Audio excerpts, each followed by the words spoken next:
Көксерек. Қара адырдың қарағанды сайы елсіз. Айналада қабат-қабат шұбар адырлар. Жақын төбелердің барлығын аласа боз қараған тобылғы басқан. Сай бойында май айының салқын лебі еседі. Бастары көгеріп, бүрленіп қалған қалың қараған жел лебімен сыбдыр-сыбдыр қағып теңселіп, ырғалып қояды. Маңайдан жуалардың, жас шөптердің иісі келеді.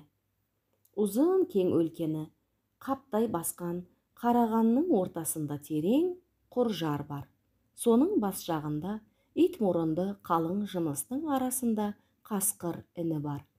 Жақын елге мәлім ескі ін. Жазға салымнан бері соны екі қасқыр келіп мекен етті. Бұрын итмұрын жанындағы кішкентай алаңда кеңдігі кісі сыйғандай үш үлкен іні болатын. Биыл жаз топырағы жағасында дөңкейіп тағы бір жаңа ін шыққан. Бәрінің ауданы бір, жер астынан қатынасы бар. Маңайы қасқырдың ойнағы жас шөптер басылып, тапталып қалған. Жақындағы қарағандарда қасқырдың ақ жүндері көрінеді. Қыстан қалған түбіті қазір де әр жерде сөйтіп жұлынып қалып жүр. Үндердің орта жерінде екі қалың сасыр шайқалып есіпті. Қазір соның түбінде қысқы жүні әбден түлеп болмаған ақ қасқыр жатыр. Бауырында кішкентай көк күшіктері қыбырлайды. Жарқыраған қазулы күн бойын ерітеді. Көз бір сығырайып, ашылып, бір жұмылып қалғуға кетеді. Иеген емшектері жыбыр-жыбыр тартылады. Төбесінде сасыр шайқалып ырғалады. Маңайдағы қараған мен итмұрын бастары қозғалақтайды. Бір мезгілде бас жағынан сатыр-сұтыр, сырт-сырт сынған ши, тобылғы, қу шөмшектер дыбысы келді де, есін жиғанша бірдеме қасына тасырлатып келіп қалды. Атып тұрды. Бауырындағы көк күшік шашылып, төгіліп, ұмар-жұмар домалап қалды. Тұрғанда арс етіп, азу тістері ақсиып, ырылдай түрегелді. Дәл сол кезде төп қарағаннан аса бере алдына жас қызыл қозы топ ете түсті. Соның артынан секіріп шыққан көк шолақ. Ентіккен көбік аққан тұмсығы мен ақ қасқырды айнала иіскеп, әр жерін жалап алды. Содан соң жерде үйелеп қалып, тыпырлап жатқан қозыны көре сала, ырр етіп барып бас салды. Қозы екі қомағай ауыздың кергісінде қан жоса болып дар-дар айрылды. Сырт-сырт етіп жас сүйек сынды. Қапаш-құпаш қорқ-қорқ етіп қомағай қанды ауыздар асайды. Тұмсығы мен бастары, мойын жүндері қып-қызыл болған қасқырдың жасыл көздері от шашады. Аз уақытта екеуі қозының орнын ғана иіскелеп қалды. Енді біразда көк шөпте әрлі-берлі аунап-аунап керіліп тұрып, жегендерін құса бастады. Алдымен туған, көзі ашылған күшіктер жемденіп жатыр. Ең соңғы туған екі күшік бауырын көтере алмай тырбыңдап жатыр еді, енді оларды бауырына алып емізе бастады. Ертеңіне түсте жат иіс шықты. Алыстан әлде қандай дабырлаған дауыстар естіліп, жақындап келе жатты. Күшіктерді жоталарынан тістеліп, індерге тығып-тығып тастап, ақ қасқыр қараған ішіне кірді. Ін үстіне мүйіз тұяқтар тасырлап, дүбірлетіп келді. Айқай дабыр молайды. Бірі үстіне бірі келіп, жиын көбейді. Жерге ат үстінен тастаған ағаштар сарт-сарт түсіп жатты. Ін аузына екі аяқтылар жыбырлады. Көргіш көздер ін түбіне қадалды. Күшіктер бірі үстіне, бірі үйіліп, бауырын көтеріп, қыбырлай алмай, жақын жерде жатыр еді. Жып-жылы мықты тұсаулар мойнынан жотадан ұстап бар күшікті сыртқа алып шықты. 7 күшіктің 5-еуін көздерінен қарап отырып өлтірді де 2 кішкенесін тірі қалдырды. Кетерде бұның біреуінің тірсегін қиып қалдырды да екінші біреуін ең кенжесін алып жүріп кетті. Қалған жалғыз күшікті тістелеп алып 2 қасқыр жоқ болды. Ін қаңырап қалды. Осыдан соң бір жұма бойы маңайдағы ел күндіз түні у-шу болып жатты. Қой жараланды, қозы алып қашылды, бұзаулар өлтірілді. Далада құлындаған биелердің бірнеше құлындары желінді. Тұтқын болып кеткен көк күшік ауыл тұрғыны болды. Көзін ауылға келгесін 2 күннен соң ашты. Жұрт асырауға көнеді десті. Кішкене Құрмаш Көксерек деп ат қойып алды. Ертенді кеш айналасынан шықпайды. Өзіне жеке ас қойғыш итаяқ әзір болды. Бауырын көтеріп, тырбанып жүруге айналған соң мойнына жіп тағылды. Үй ішінен шықпайды. Түн баласында Құрмаш қасына алып жатады. Сол үшін кәрі әжесінің қойнынан да шығып кетті. Бөлек жатады. Қасында не аяқ жағында көрпенің астында Көксерек жатады. Жаз ортасына жақындаған кез болды. Көксерек үлкейді, семіріп, жонданғандай болды. Бірақ үлкейісі даладағыдай емес, бәсеңдеу. Ауылдағы өзі құрбы күшіктерден сонша үлкен емес. Бұл уақытқа шейін Көксерек ауыл ітінен көресіні көрді. Бірде-бір ит мұны дос көрмейді, маңына жақындатпайды.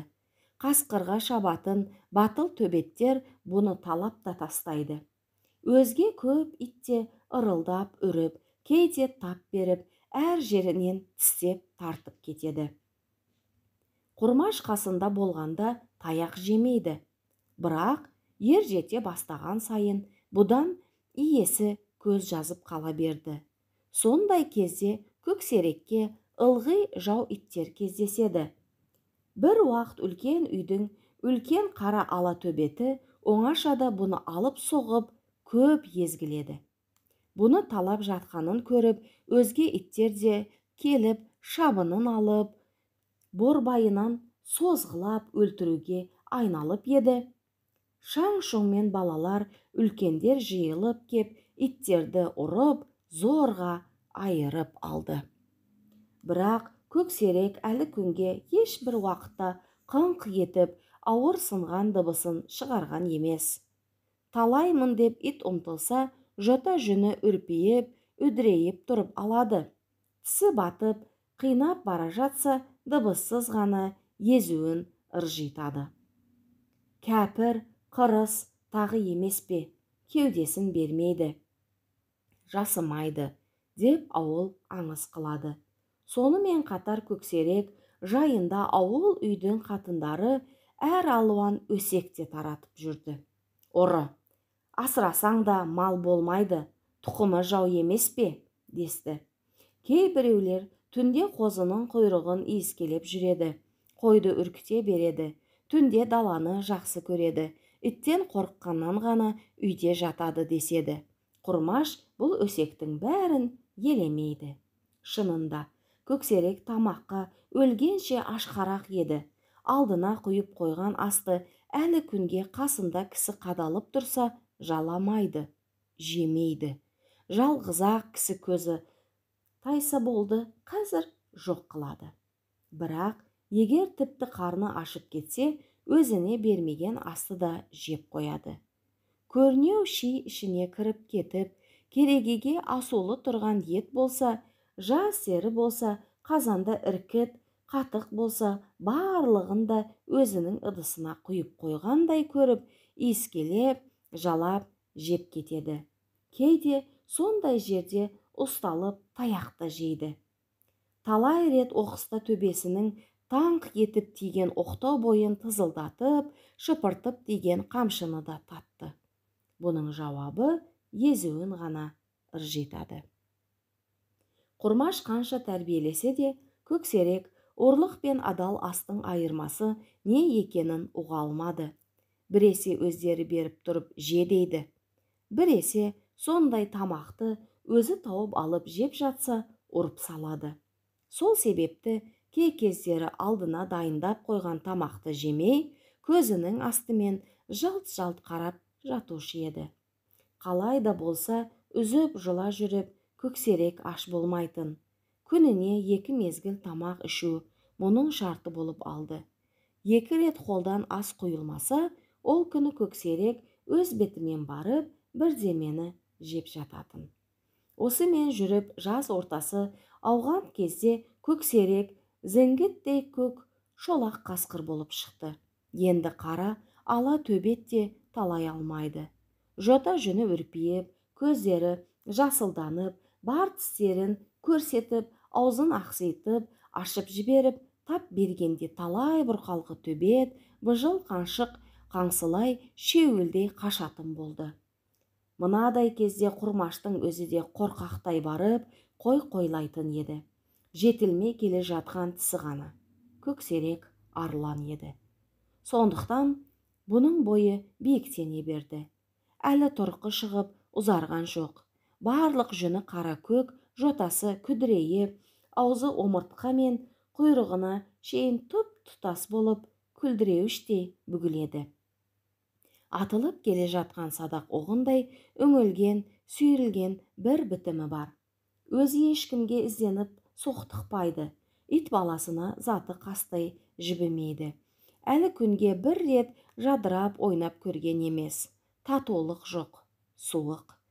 Жалғызақ атын біледі. Құрмаш пен әжесі шақырса келеді. Онда да жүгіріп келмей, құйрығын сөлектетіп, бүкеңдеп қана келеді. Бұны да ашыққан уақытында істейді. Әйтпесе, көбінесе анадай жерде қарыстанып, көзінің астымен жалт-жұлт қарап жатып алады. Барып, түрткілеп, орнынан тұрғызып, жіберген соң ғана үйге жүреді. Өскен сайын сызданып, суықтанып келеді. Сол мінезін байқаған үлкендер енді бұны өлтіріп, терісін алу керек. Осы кәпір түбінде ел болмайды, дейтін де болып еді. Бірақ Құрмаш көнбеді. Осымен тағы біраз жүргенде бір күн көксерек қара ала төбетке майдан берді. Қара ала төбеттің иесі Жұмаш, бала жаз бойы Құрмашқа қасқырың болса қайтейін, менің қара ала төбетім бірақ бұрап соғады. Аралашмасаң алдақашан өлтіріп тастар еді, дей беретін. Бір күні түсте Құрмаш көксеректі тысқа алып шығып, ас құйып, жалатып тұрғанда, анадан шылапшынның салдырын естіген қара ала төбет үйдің көлеңкесінен шығып алып, адымды қойып еді. Екпіндеген бетімен жолында жасқа тұрған Құрмашқа қарамастан, келе көксеректі бүйір жағынан келіп, арс етіп қауып түсті. Бұрынырақ кезде бұндайда асын тастап, кісіге қарап, жалтақтап шығып кететін көксерек, енді зор дауыспен гүр етіп, қара ала төбетті алқымынан ала түсті. Ұстаған жері құлақ шекеге жақын еді. Төбеттің мойнын бұрғызбастан қапсыра тістеп, жұлқып жібергенде, үлкен төбеттің арт жағы болған қағып барып, көксеректің жанына дүрс етіп сұлап түсті. Маңайдан жұрт дабырлап жиылып қалып еді. Көксерек қара аланы тамағынан қысып, буындырып тұрып қоя берді де, жотасы үдірейіп топтан шыға берді. Жеңген жаудың сығымынан зорға құтылған қара ала қаңсылап, жүні жығылып бір жаққа кетті. Осы оқиғаның ертеңінде кешке жақын ауыл жанында жатқан қойға қасқыр шапты. Дөң басындағы қойшының айғайы мен қатар ауылдағы кәрі жас, аттылы жаяу иттерді айтақтап түгел жүгіріп еді. Көп ішінде көксерек те кетті, деп Құрмаш та жүгірді. Бірақ қасқырға ешбір ит жете алмады. Дөң аспай, иттің бәрі де, адам атаулы да тоқтап қалды. Сам жақтағы алыстағы сары жотада ереуілдеп екі зор қарайған асты. Ол екі қасқыр еді. Солардың артында тұмсығын жерге салып, тоқталмай ағызып, көксерек кетіп бара жатты. Бір кезде жотадан о да асты. Артынан Құрмаш пен өзге балалар бірі артынан бірі көксерек, көксерек деп шақырып, айқайлап жүгірді. Әбден қас қараюға айналған уақытта көксерек жалғыз өзі баяулап басын ауылға келді. Бірақ үйге кірген жоқ. Анадайда тұрып қайта-қайта шандатып жер тырнайды. Сары жотаға қарап қойып, әрлі-берлі жүріп жер иіскелейді. Тыныштала алмағандай. Көксеректің бұл жайын байқап ап Құрмаштың әкесі: «Ту, мына кәпірдің екі көзі жап-жасыл боп кетті-ау. Тұқымын сезген екен. Мына жүзі қара қой балам, енді мұны өлтіріп, терісін алайық», деп еді. Құрмаш бұл сөзге көнбеді. Бірақ осы кештен 2 күн өткен соң, көксерек бір түн ішінде жоқ болды. Құрмаш қашып кетті деуге қимай, айналадағы ши қарағанды жар-жырлардың тегіс арылтты, таба алмады. Осымен жұрттың бәрі кеттіге есептеп қойып еді. 3 күн өткенде, бір күні таңертең ойда жоқта көксерек өз-өзінен сап ете түсті. Құрмаш пен әжесі қасқырдың бұл мінезіне сүйсініп, қуана қарсы алды. Бұл келгенде көксерек 2 бүйірі суалып ашыққан. Өзінің үсті басы батпақ болып, сыбағаспын собалақ жүдеу пішінмен келді. Қайта тұрып қалды. Тағы да бұрынғысынша күйленіп, нық семіріп, енді орасан боп өсе бастады. Бұл соңғы күйленуі шынымен үлкен қасқыр боп ұлғаюының белгісі еді. Сонысын сезген болу керек, күздің бір қара дауылда, қара түнінде көксерек тағы жоқ боп шықты. Бұл жолғысы шын болды. Енді қайтып оралмастай болып кетті. Сол көк қасқыр саршұнақ пен қоянның көжегі сияқтыны азық қыла жүріп, өлместей боп алды. Қысқа да жеткен еді. Жарық айлы түнде тұмсығынан бұрқырап бу шығады. Аязды түнде табанының астында қар шықыр-шықыр етеді.